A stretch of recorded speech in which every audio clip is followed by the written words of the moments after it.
Seperti yang kita ketahui bahwa zat sisa dalam tubuh manusia dan organ yang terdapat di dalamnya.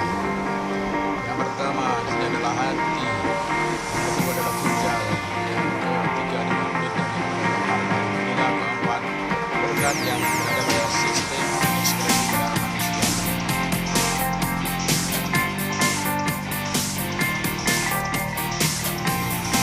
Seperti yang kita ketahui bersama bahwa setelah kita minum, bernapas maupun berlari, ternyata banyak zat yang dikeluarkan tubuh. Proses pengeluaran zat sisa metabolik yang tidak dibantu tubuh disebut dengan ekskresi. Ekskresi dibutuhkan tubuh agar zat-zat itu tidak meracuni tubuh dan dapat merusak organ dalam tubuh, bahkan dapat menyebabkan kematian. Ekskresi pada manusia melibatkan beberapa organ ekskresi yaitu ginjal, kulit, paru-paru, dan hati. Sekarang kita lihat bagaimana gangguan-gangguan yang ada pada sistem ekskresi manusia dan upaya untuk mencegah atau menanggulanginya. Apakah organ ekskresi bekerja dengan baik? Coba periksa kesehatan ginjal. Salah satu caranya adalah dengan melakukan kegiatan berikut ini. Uji kandungan gula dan protein dalam urin. Itu adalah satu urin, yang kedua tabung reaksi, yang ketiga tabung reaksi, yang keempat pipet tes, yang kelima kertas label, yang keenam tiga yang keempat spiritus, yang kedelapan menjepit tabung reaksi, yang kesembilan termometer, yang 10 gelas kimia, 11 air panas, 12 regen genetik, 3 bak regen diuret. Uji kandungan gula dalam urin. Regen genetik pada umumnya digunakan untuk menguji bahan makanan yang mengandung gula. Regen ini berwarna biru jernih. Setelah sampel yang diuji ditetes dengan genetik, akan terjadi perubahan warna. Apabila sampel berubah warna menjadi biru kehijauan atau kuning, berarti bahan makanan tersebut mengandung sedikit gula. Apabila berwarna merah bata, berarti bahan makanan tersebut banyak mengandung gula. Regen ini juga dapat digunakan untuk menguji apakah di dalam urin juga terkandung gula. Jika dalam urin mengandung gula, berarti ada gangguan pada kerja ginjal. Apa yang harus kamu lakukan? Yang pertama, masukkan 40 tetes 2 ml sampel urin ke dalam tabung reaksi dan beri label setiap sampel. Berhati-hatilah agar urin tidak tumpah atau mengenai baju. Yang kedua, tambahkan 10 tetes larutan benedik pada masing-masing tabung reaksi. 3. Panaskan tabung reaksi dalam beker gelas yang berisi air bersuhu 40-50 derajat Celcius selama 5 menit dengan menggunakan penjepit tabung reaksi. Berhati-hatilah dalam melakukan prosedur ini. 4. Perhatikan perubahan warna yang terjadi pada urin dalam tabung reaksi. Yang kelima, pada waktu akan mematikan pembakar spiritus, janganlah ditiup, tetapi lakukan dengan menutup pembakar spiritus dengan penutupnya. 6. Cucilah tanganmu dengan sabun segera setelah paraktikum selesai. B. Uji kandungan protein dalam urin. Regen biuret pada umumnya digunakan untuk mengetahui adanya kandungan protein pada bahan makanan. Regen biuret berwarna biru, yang apabila bereaksi dengan protein akan berubah warna menjadi ungu. Regen biuret juga dapat digunakan untuk menguji keberadaan protein dalam urin. Apa yang harus kamu lakukan? Yang pertama, masukkan 40 tetes 2 ml sampel urin ke dalam tabung reaksi dan beri label setiap sampel. Berhati-hatilah agar urin tidak tumpah atau mengenai baju. Yang kedua, tambahkan 3 tetes regen biuret untuk masing-masing tabung. Kocok perlahan untuk mencampur. Yang ketiga, perhatikan perubahan warna yang terjadi.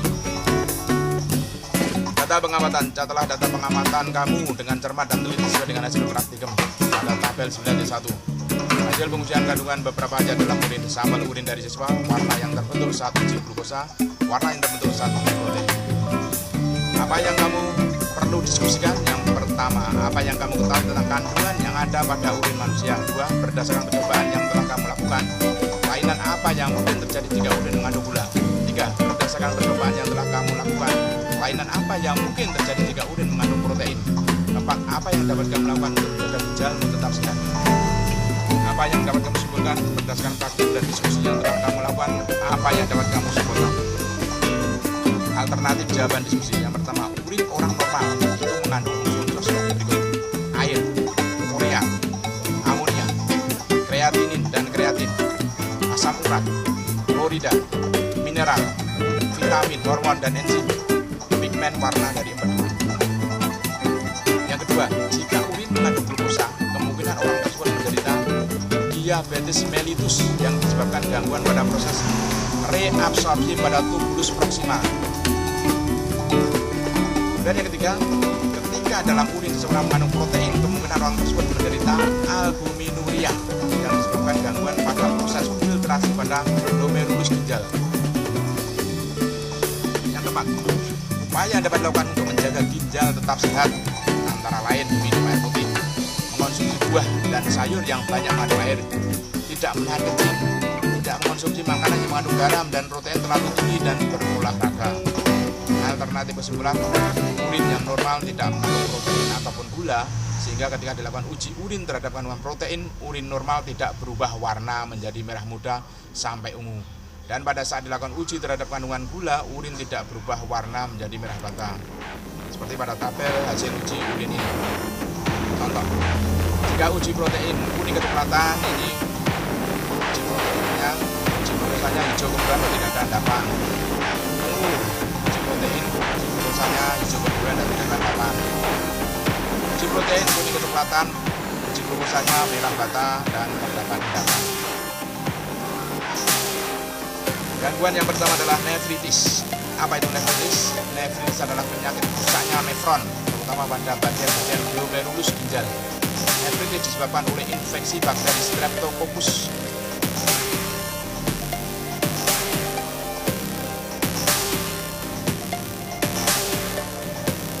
Nefritis mengakibatkan masuknya kembali asam urat dan urea ke pembuluh darah uremia, serta adanya penimbunan air di kaki karena reabsorpsi air yang terganggu atau edema.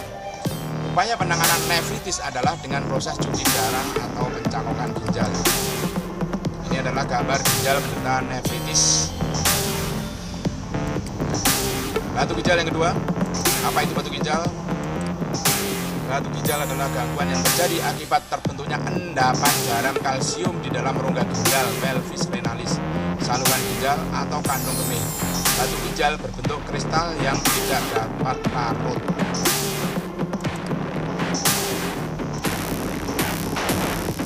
Kandungan batu ginjal adalah kalsium oksalat, asam urat, dan kristal kalsium fosfat. Endapan ini terbentuk jika seseorang terlalu banyak mengkonsumsi garam mineral, hati-hati, dan kekurangan minum air serta sering menahan kencing. Awas, jangan sering menahan kencing ya. Upaya mencegah terbentuknya batu ginjal, pertama dengan meminum cukup air putih setiap hari. Dua, membatasi konsumsi garam karena kandungan natrium yang tinggi pada garam dapat memicu terbentuknya batu ginjal serta tidak sering menahan kencing.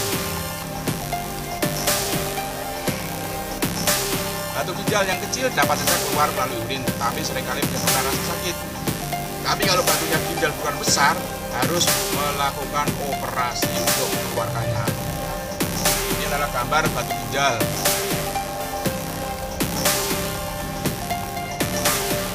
Tahukah kamu bahwa vitamin C dengan dosis tinggi akan meningkatkan risiko batu ginjal? Karena sebagian vitamin C yang tidak diserap tubuh akan dikeluarkan melalui urin sebagai oksalat. Maka hati-hati, jangan juga sering mengkonsumsi vitamin C dengan dosis tinggi. Oksalat itu apa? Oksalat adalah salah satu komponen pembentuk batu ginjal. Oleh karena itu jumlah vitamin C yang masuk dalam tubuh harus sesuai dengan kebutuhan. 3. Albuminuria. Apa itu albuminuria? Albuminuria itu adalah merupakan penyakit yang terjadi akibat adanya kerusakan pada glomerulus yang berperan dalam proses filtrasi, sehingga pada urin ditemukan adanya protein. Albuminuria dapat terjadi akibat kurangnya asupan air ke dalam tubuh, sehingga memperberat kerja ginjal.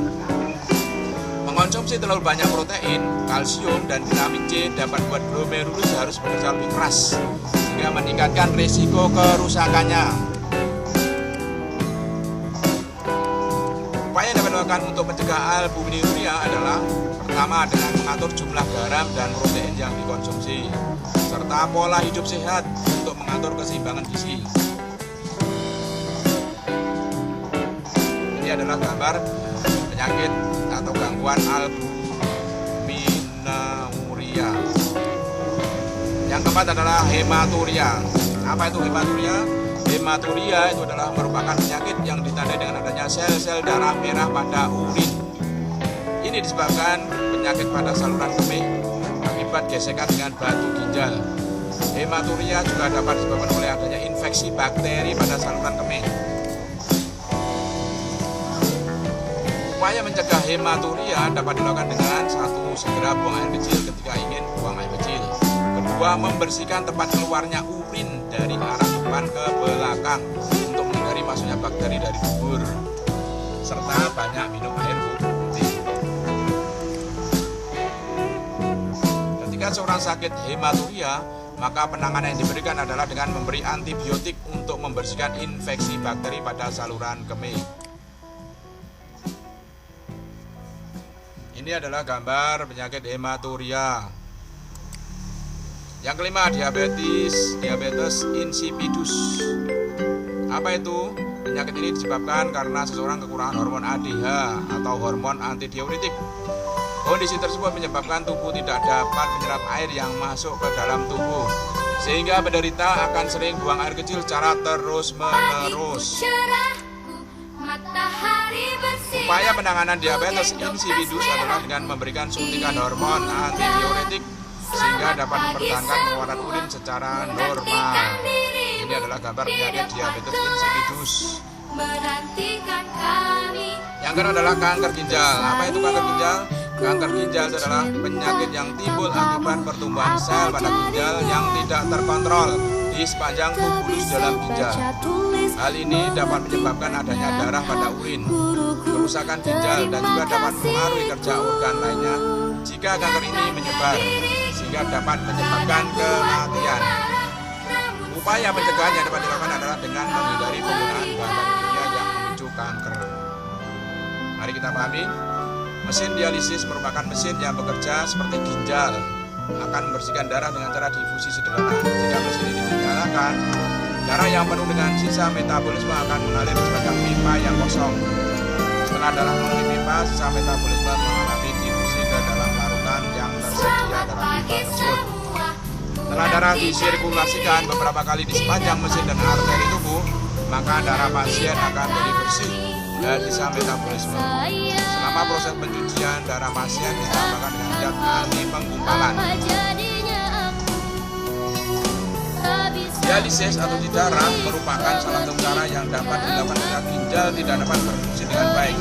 Namun cara tersebut memiliki kekurangan, diantaranya adalah penderita kerusakan ginjal harus terus-menerus melakukan dialisis selama periode waktu tertentu. Oleh karena itu, sekitar tahun 1900 para dokter dan ilmuwan mulai melakukan cara lain yang juga lebih efektif, yaitu cara transplantasi ginjal. Transplantasi ginjal itu merupakan operasi yang dilakukan dengan cara memberikan ginjal yang sehat dari orang lain atau donor kepada pasien yang menderita kerusakan ginjal. Transplantasi ginjal juga memiliki risiko seperti penolakan tubuh terhadap organ ginjal yang diberikan. Oleh karena itu, penderita kerusakan ginjal yang telah mendapatkan transplantasi ginjal harus mengkonsumsi obat tertentu untuk mencegah reaksi penolakan tubuh terhadap organ baru yang ditransplantasikan. Ini adalah gambar kanker ginjal. Tujuh jerawat.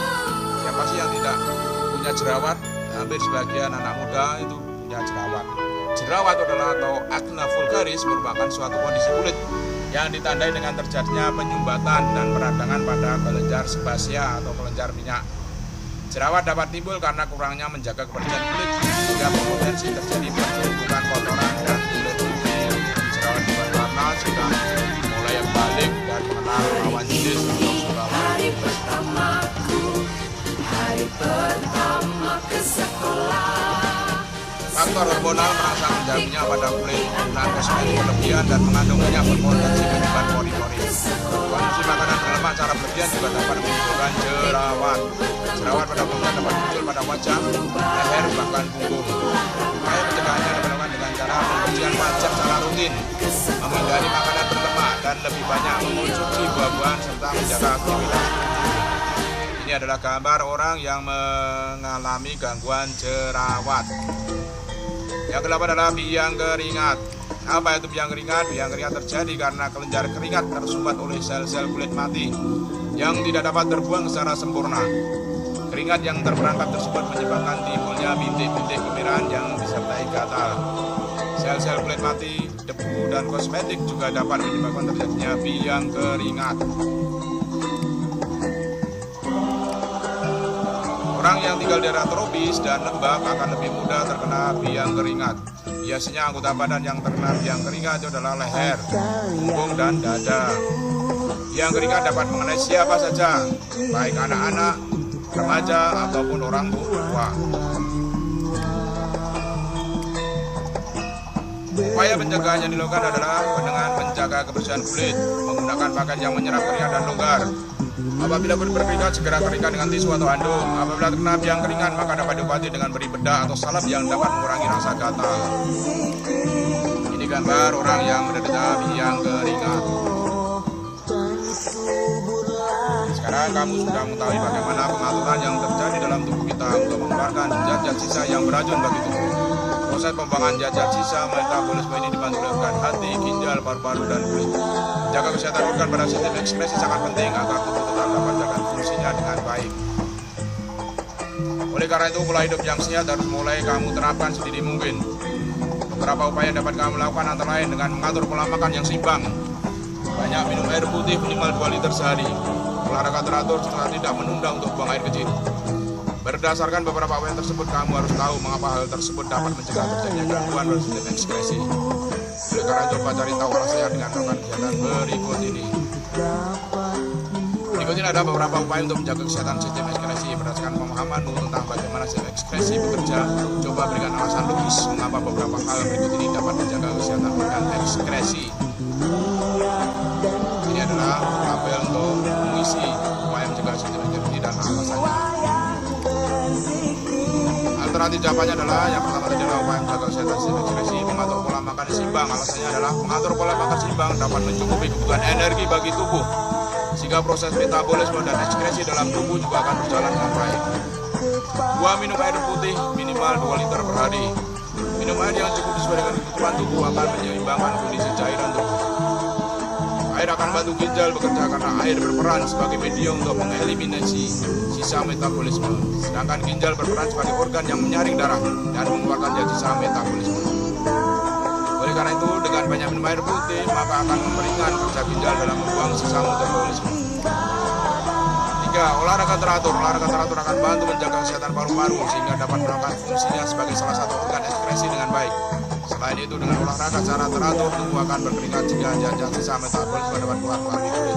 4. Tidak menunda buang air kecil. Menunda buang air kecil akan menekan kandung kemih sehingga tidak baik untuk kesehatan ginjal. Apabila kandung kemih dalam keadaan penuh namun tidak segera dikosongkan, dapat memungkinkan bakteri dalam urin berkembang atau dapat menginfeksi saluran kemih. Oleh karena itu, dengan tidak menunda buang air kecil, maka dapat membantu menjaga kesehatan ginjal. Ayo pahami contoh soal berikut dan kerjakan soal latihannya. Yang pertama, contoh soal pertama. Adanya batu ginjal dalam rongga ginjal dapat menimbulkan anefritis, B. hematuria, C. hidronefrosis, D. diabetes insipidus. Jawabnya adalah B. hematuria. Soal nomor kedua. Bila kadar glukosa dalam urin 1,5%, kemungkinan orang tersebut menderita A. gagal ginjal, B. penyakit diabetes mellitus, C. penyakit diabetes insipidus, D. peradangan kandung. Jawabnya adalah B. penyakit diabetes mellitus. 3. Penyakit yang berakibat masuknya jumlah besar protein tubuh lewat urin adalah anefritis, B. sistisis, C. pyelonefritis, D. gagal ginjal. Jawabnya adalah anefritis. Nah, nomor 4. Urin manusia mengandung zat berikut kecuali A. garam, B. air, C. albumin, D. urea. Jawabnya adalah C. albumin. Yang kelima, organ ekskresi yang mampu mengeluarkan sisa metabolisme berupa urea adalah A. hati dan ginjal, B. kulit dan hati, C. paru-paru dan kulit, D. kulit dan ginjal. Jawabnya adalah A. hati dan ginjal. Nomor 6. Proses penyerapan kembali cairan tubuh disebut A. resitasi, B. absorpsi, C. reabsorpsi, D. filtrasi. Jawabnya adalah C. reabsorpsi. 7. Unit penyaring terkecil ginjal disebut A. neuron, B. glomerulus, C. ansa Henle, D. nefron. Jawabnya adalah D. nefron. Soal nomor 8. Urutan yang benar pada sistem urin manusia adalah A. ginjal, ureter, ureter kandung B.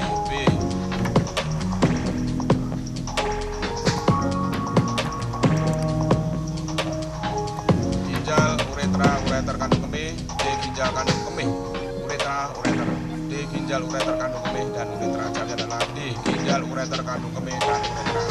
Ini adalah tadi contoh soal, sedangkan soal yang berikutnya silakan kalian kerjakan di dalam kertas dan kumpulkan. Yang pertama, pada suatu pemeriksaan laboratorium diuji urin seorang pasien. Ternyata ketika diuji dengan menggunakan indikator Benedict menunjukkan reaksi warna menjadi merah bata, dan ketika diuji dengan indikator Piuret menunjukkan reaksi warna ungu. Berdasarkan hal tersebut, analisislah penyakit yang terjangkit oleh pasien dan bagian ginjal manakah yang mengalami gangguan. Ini adalah soal pertama, silakan dikerjakan. Soal yang kedua, sebutkan 3 macam pola hidup untuk menjaga kesehatan sistem ekskresi. Katakan. Nomor 3, sebutkan dan jelaskan 4 contoh penyakit pada ginjal manusia. Yang keempat, sebutkan dan jelaskan 4 contoh penyakit pada kulit manusia. Yang kelima, mengapa kita disarankan minum air putih minimal 2 liter per hari? Apa keuntungannya? Inilah 5 soal yang kalian kerjakan dan dikumpulkan. Sekian pembahasan pada gangguan sistem ekskresi pada manusia dan cara pencegahannya. Terima kasih. Assalamualaikum warahmatullahi wabarakatuh.